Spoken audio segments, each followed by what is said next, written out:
Happy mid-morning, guys. Okay, it's 8:45 Eastern time, and everything gets a little more interesting as we go.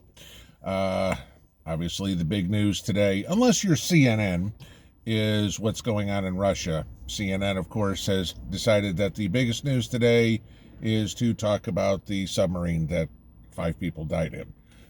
Because nothing going on in Russia whatsoever. And you wonder why they've got 12 viewers per channel or per show. All right, so here's the latest. At around 5:30, 6 o'clock this morning, reports came out that Lukashenko, the president of Belarus, has fled Minsk and he has gone to Turkey. Remember, Lukashenko is a Putin puppet. Okay, so he's deathly afraid of what's going to happen with him. About an hour ago, Putin fled Moscow. Whether or not you've seen this, Putin is now in St. Petersburg. Okay. So they are definitely worried in Moscow of what's going on. Putin knows that there's some serious crap coming up. As for Prigozhin's advance on Moscow, he's now 4 hours away. They have already just stormed right on from what I told you this morning. And what you are seeing now are massive amounts of Russian troops are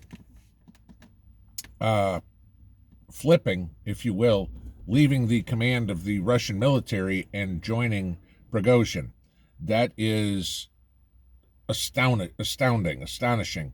What you're also seeing in the media that I've got access to is the people in Russia are going up to these Wagner troops with water, with food. The people are backing this attempt, okay? Which gets extremely interesting. Now, just like here, you've got a country that's pretty split on whether they support Putin or whether they don't. Yes, I know somebody will say, yeah, but the polls show 80% of Russians support Putin. Right? The polls also showed Hillary Clinton was going to beat Donald Trump. Okay, just telling you that. You got to remember, think of Navalny or something along those lines in Russia.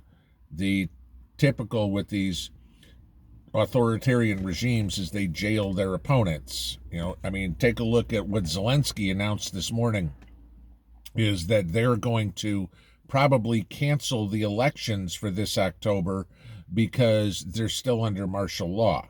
Okay, and Zelensky's arresting his opponents, no different than Putin's arrested Zelensky Navalny. Too many names to remember. So, yeah, this is getting hot. As the story comes up, they're already referring to it, the Battle of Moscow may start this evening, which means somewhere a little bit after lunchtime for us. So obviously I'm out on the road right now and sitting in my truck. No, I'm not driving, so you guys don't have to listen to the noise. But Mrs. P is listening to all the Poroshenko all the Wagner communications, okay? And obviously everything's in Russian. So she is at home at the moment translating everything that she can get from their official communications between them on whatever social media, how Prigozhin and all his troops are communicating.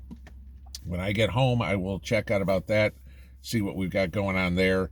But you're looking at civil war in Moscow, guys, civil war in Russia. Like I said this morning, the interesting part we get to now is the devil you know versus the devil you don't. But the rats are fleeing the ship.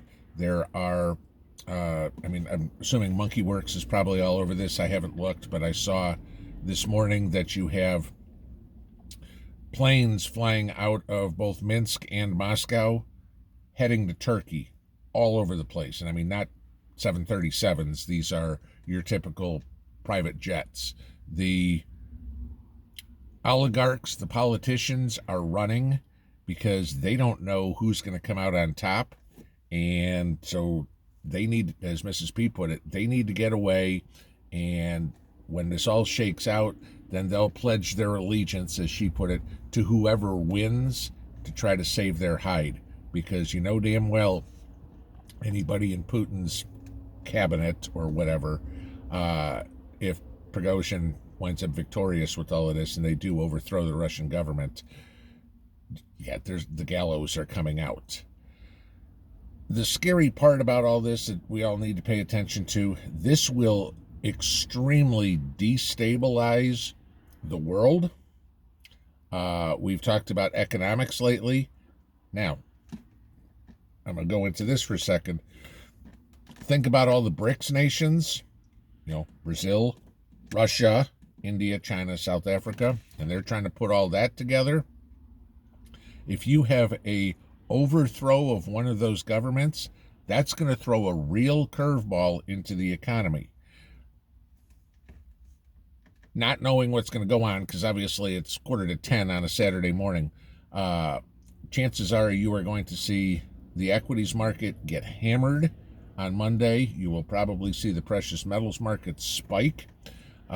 You will probably see oil prices go through the freaking roof. So, and there went my camera. So, damn thing. Let's see, we do it that way. The thing fell off the screen. All right. But that's what's going on for the time being. I will be back later today as more information comes out. Pinball out.